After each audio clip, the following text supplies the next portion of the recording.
عروہ بن زبیر رضی اللہ عنہ نے بیان کیا کہ ایک انصاری مرد نے زبیر رضی اللہ عنہ سے حرہ ندی کے بارے میں، جس سے کھجوروں کے باغ سیراب ہوا کرتے تھے، جھگڑا کیا۔ رسول اللہ صلی اللہ علیہ وسلم نے فرمایا، زبیر تم سیراب کر لو، پھر اپنے پڑوسی بھائی کے لیے جلد پانی چھوڑ دینا۔ اس پر انصاری رضی اللہ عنہ نے کہا، جی ہاں، آپ کی پھوپھی کے بیٹے ہیں نا؟ رسول اللہ صلی اللہ علیہ وسلم کا رنگ بدل گیا۔ آپ نے فرمایا، اے زبیر تم سیراب کرو یہاں تک کہ پانی کھیت کی منڈیروں تک پہنچ جائے۔ اس طرح آپ نے زبیر رضی اللہ عنہ کو ان کا پورا حق دلوا دیا۔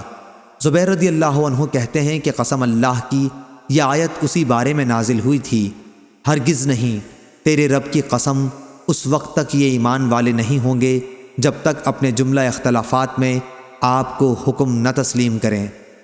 ابن شہاب نے کہا کہ انصار اور تمام لوگوں نے اس کے بعد نبی کریم صلی اللہ علیہ وسلم کے اس ارشاد کی بنا پر کہ سیراب کرو اور پھر اس وقت تک رک جاؤ جب تک پانی منڈیروں تک نہ پہنچ جائے، ایک اندازہ لگایا، یعنی پانی ٹخنوں تک بھر جائے۔